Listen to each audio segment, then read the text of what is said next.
We provide you the platform to turn your dreams into reality. Give wings to your aspirations with KR Mangalam University. एक और बड़ी update है, Iran पर Israeli वायुसेना की भीषण बमबारी हुई है। इजराइल के हमले में ईरान के आर्मी चीफ की मौत हो गई।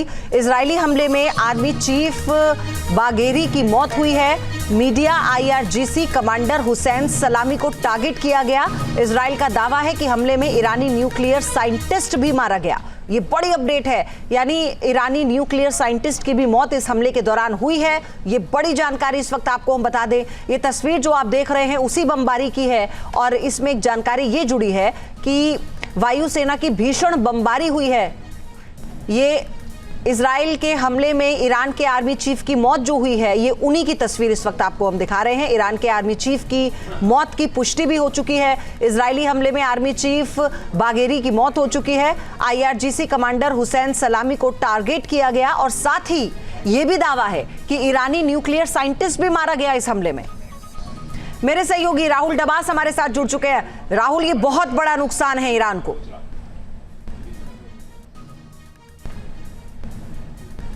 निश्चित तौर से बड़ा नुकसान है और इसकी तैयारी अमेरिका ने और इजराइल ने पहले से कर रखी थी।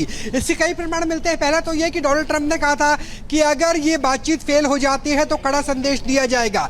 ईरान की तरफ से कहा गया था, ईरानी रेवोल्यूशनरी गार्ड के द्वारा, कि हम अमेरिका को भले टारगेट न कर पाए लेकिन आसपास जितने भी खाड़ी देशों में अमेरिका के सैन्य ठिकाने हैं उन्हें निशाना बनाया जाएगा। और जब ईरान हमला करता है तो ईरान भी अकेले हमला नहीं करता। जिस तरीके से इजराइल के साथ अमेरिकन फोर्सेस का साथ नजर आता है, भले ही मार्को रूबियो ने कहा हो कि सीधा सपोर्ट नहीं किया गया, लेकिन गो हेड का जो बटन है वो काफी हद तक तेल अवीव ही नहीं बल्कि वॉशिंगटन DC से भी तय किया जाता है। तो और तीसरा वजह आप ये देख सकते हैं कि जिस तरीके से पाकिस्तान के आर्मी चीफ आसिफ मुनीर को अमेरिका बुलाया जाता है, सत्कार करने की बात आती है, तो ये मान के चलिए कि पाकिस्तान से भी हो सकता है, अगर एक बड़ा जंग की शुरुआत हुई तो पाकिस्तान से भी ईरान के ऊपर हमला किया जाएगा। समंदर से अगर सेंट्रल नेवी कमांड की बात करें तो वो भी वहां पर ही मौजूद है, B-2 बमवर्षक भी मौजूद है। तो निश्चित तौर से एक बड़ी तैयारी है और उस बड़ी तैयारी के तहत ही शुरुआत हुई है।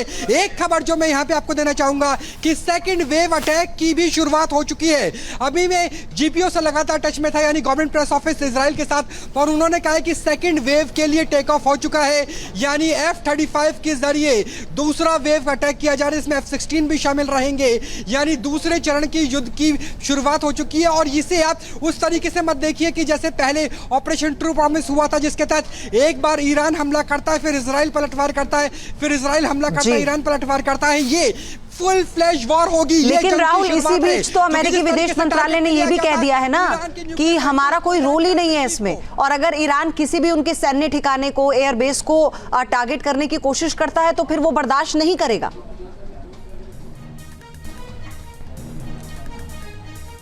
देखिए, कई तरीके से अमेरिका का रोल हो सकता है। अमेरिका ने यह कहा है कि हमारा रोल नहीं है। इसके पीछे अमेरिका की जो सीधी वजह है वो ये है कि अमेरिका के बहुत सारे ऐसे ठिकाने हैं जो फिलहाल ईरान के आसपास है। अगर स्टेट ऑफ हॉर्मून्स को चौक किया जाता तो वर्ल्ड ट्रेड पर उसका असर पड़ सकता है। तो अमेरिका अपने आप को बचाने की कोशिश कर रहा है, लेकिन अमेरिका कैसे सपोर्ट कर सकता है? वो तीन तरीके से कर सकता है। पहला ये कि क्या पॉलिटिकल लीडरशिप यानी बेंजामिन नेतन्याहू की बात हुई थी डोनाल्ड ट्रंप के साथ। दूसरा ये कि क्या अमेरिका की तरफ से टेक्निकल असिस्टेंस दिया गया था, भले ही आर्मी का नहीं हो, एयरफोर्स का नहीं हो, लेकिन क्या टेक्निकल असिस्टेंस था जिसके तहत आपके पास सैटेलाइट इमेजिंग थी, जिसके तहत आपके पास कोऑर्डिनेट्स थे, जिसकी वजह से IDF ने, इजराइल डिफेंस फोर्सेस ने सटीक हमला किया है। और तीसरा यह कि अगर ईरान की तरफ से पलटवार होता है तो इससे पहले हमने देखा था कि अमेरिका जिस तरीके से जॉर्डन से लेकर इराक से लेकर के तमाम अपने एयरबेस को एक्टिव कर देता है, एक शील्ड बना देता है ईरान और इजराइल के बीच में इंटरसेप्टर्स की, यानी वो मिसाइल्स जो दूसरी मिसाइल्स को रोक सकती है, बीच में काट सकती है।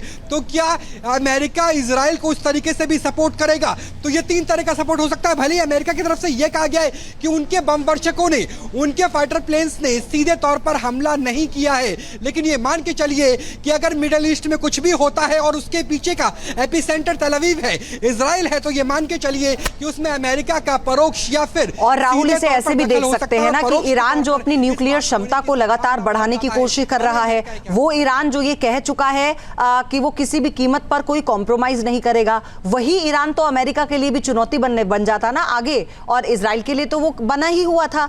तो इसीलिए ये जो एक्शन इस वक्त लिया गया है और सीधा न्यूक्लियर ठिकाने पर जो अटैक किया गया है टारगेट कर, ये बता रहा है कि पहले उसे ईरान को अपाहिज करने की पूरी कोशिश की गई है। निश्चित तौर से, क्योंकि एक बार अगर नॉर्थ कोरिया की तरह न्यूक्लियर टेस्ट हो जाता है तो उसके बाद किसी भी परमाणु संपन्न देश पर हमला करना बेहद मुश्किल होगा। जो आंकड़े बताते हैं कि 3 से लेकर 4 न्यूक्लियर वॉरहेड बनाने का जो फिजाइल मटेरियल है वो ईरान के पास अभी भी अवेलेबल था। जी, जहां भक्ति है हर शब्द में, कथाओं में छुपे हैं दिव्य रहस्य और ज्योतिष देता है जीवन को दिशा। धर्म से जुड़ी हर बातों को जानने के लिए हमारे चैनल स्तुति को सब्सक्राइब करें। चैनल पर जाने के लिए इस लिंक पर क्लिक करें।